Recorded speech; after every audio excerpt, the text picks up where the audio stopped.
He didn't say much, never did.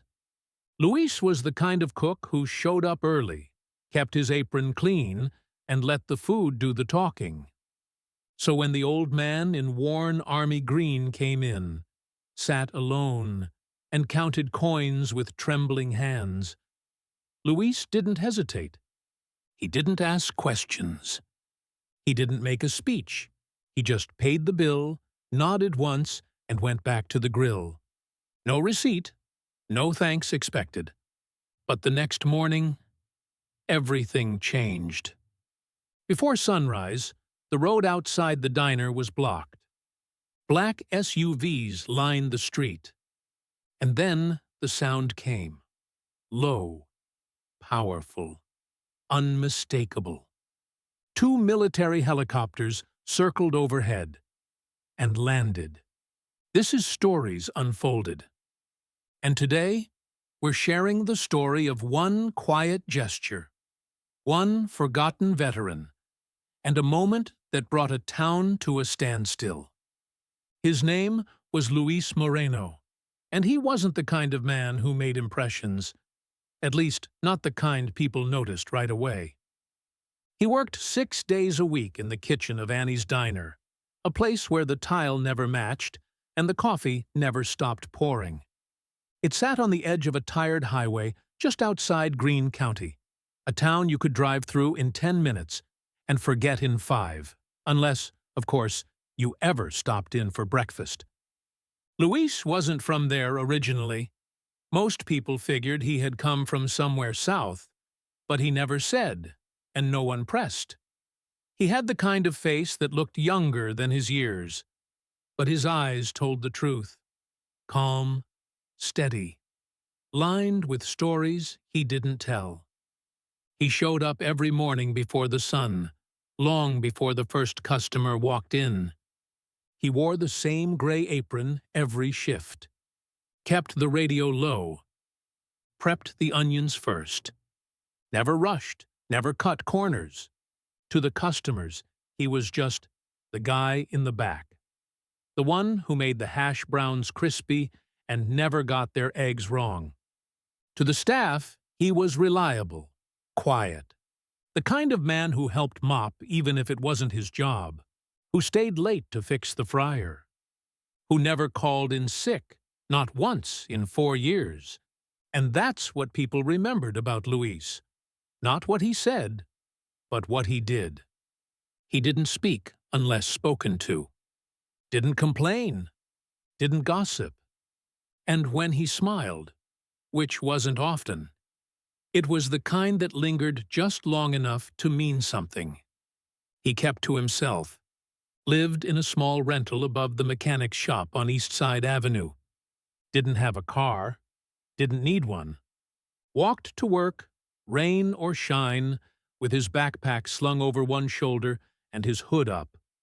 There were rumors, of course. There always are. Some said he used to be military. Others thought maybe prison. One waitress swore he used to be a chef in Miami before his brother died, and he disappeared. But no one knew, because Luis didn't correct them. He just chopped onions, flipped bacon, and wiped down the cutting boards like the world wasn't watching. Because most of the time, it wasn't. And that was fine with him. He didn't want attention, didn't need praise. He just believed in showing up, doing the work, and treating people with quiet dignity. The kind you don't preach about. The kind you live. The diner, Annie's, had been around since the 60s. It was named after the original owner's wife, though no one remembered what happened to her. It had cracked booths, old jukebox buttons that stuck, and a menu that hadn't changed in 20 years, except for one thing. The Veterans Special. It was simple. Eggs anyway, toast, and coffee. $5, no matter what. People said Annie's husband served in Korea. Others said it was Vietnam. But one thing was certain. If you showed military ID, you got the special. No fuss, no questions. That was the kind of place Annie's was. a little rough around the edges, a little stuck in time, but full of people who knew how to quietly do the right thing. Luis fit right in. So when the old man walked in, stooped, weathered, alone, no one thought much of it. He wore an old army jacket, the kind that had seen more than one war, with faded patches and buttons that didn't quite match. He sat in the corner booth, facing the window, ordered the veteran's special with a voice like gravel, and looked like he hadn't had a good night's sleep in years. Luis saw him, didn't say anything, didn't need to. He just watched as the man slowly ate his breakfast, drank his coffee with both hands wrapped around the cup like it might disappear if he let go. And when the old man came to the register, fumbling with coins, Luis didn't wait for anyone to step in.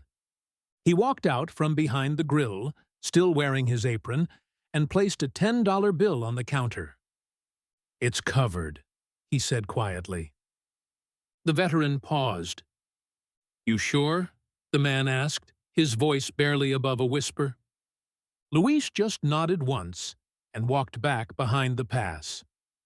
No applause, no attention, just another plate, another customer, another act of decency most people would forget by the end of the day.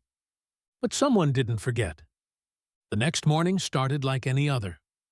Luis arrived just after 5, key in hand, hood up, the sidewalk still slick with dew. He unlocked the back door of Annie's diner, turned on the coffee machine, and fired up the grill. By 6:15, the regulars were trickling in. Truckers, linemen, early shift nurses, the usuals. By 7 o'clock, the place was half full. Diner chatter humming, forks clinking, the kind of slow morning energy small towns run on. Then came the rumble. Not from inside, but outside. Above. At first, it was low. Just a hum, distant, like a storm rolling in early.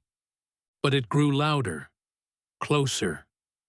The windows began to rattle. Plates vibrated softly on the counter. Conversations stopped. Coffee cups froze mid-air. Heads turned toward the street. A moment later, a black SUV rolled to a stop directly in front of the diner. Then another. And another. And then the impossible sound. Helicopters. 2 of them. Green and massive, military-grade, circling the diner in wide, precise arcs before descending into the vacant lot across the street. No sirens, no warning. Just power and silence, sharing the same space in a way that made people instinctively stand. The door of the lead SUV opened. Out stepped a woman in full military dress, crisp uniform, immaculate posture, medals lined in perfect order across her chest. She walked toward the diner with purpose, but not speed, not aggression. Control. Behind her, 2 uniformed service members flanked her, quiet, composed, alert. Inside the diner, no one moved. Luis stood behind the pass, spatula in hand, staring like the rest of them. He didn't speak. Didn't blink. The bell above the front door jingled, absurdly soft in the presence of military boots. The woman stopped just past the threshold, scanned the room. Not with suspicion, not with command, with intention. Then she said calmly, "I'm looking for the man who paid for my father's meal yesterday." No one answered, at first, and then, slowly, all heads turned toward the kitchen window. Luis, still in his apron, still holding the spatula, still completely, utterly still. The woman stepped closer, a soft smile on her face now, eyes glassy but steady. She placed a small envelope on the counter. "That man is my father," she said, "retired command sergeant major, served under 4 presidents, hasn't spoken more than 5 words to a stranger in the last 5 years." She paused, then looked Luis square in the eyes. "But yesterday he came home and said, 'Someone made me feel like I still mattered.'" Luis didn't speak, but something in his expression changed. Just slightly. Enough to show he understood. The woman nodded to her men. One stepped forward and handed Luis a challenge coin, engraved with his father's unit and rank. Another placed a folded American flag on the counter, neatly wrapped in a protective case. Then the colonel, because that's what she was, added one last item, a handwritten letter. "He wanted you to have this. Said you'd know why." And just like that, she turned and left. No press, no photographers, no ceremony. The helicopters lifted off minutes later. The SUVs rolled out. But the diner? It stayed frozen for a little while longer. No one knew what to say, except one man near the window who muttered, "What the hell just happened?" And Luis, finally, set the spatula down. The helicopters were long gone. The SUVs, too.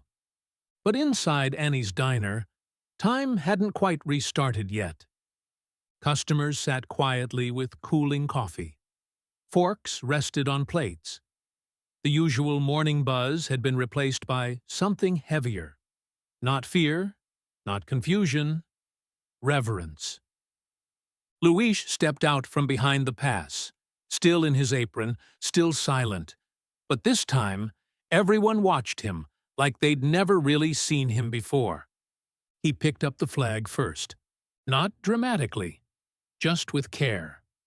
With the kind of hands that knew what it meant to carry something weighty that didn't make a sound. Then he picked up the letter.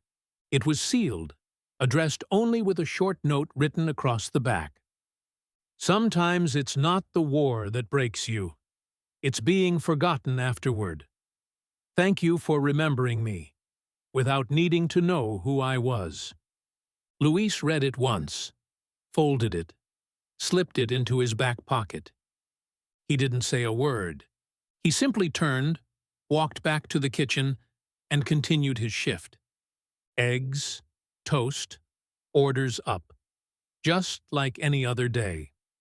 But something had changed. Later that week, the challenge coin, heavy, detailed, symbolic, was quietly mounted to a small wooden plaque. Luis nailed it to the kitchen wall just above the order window.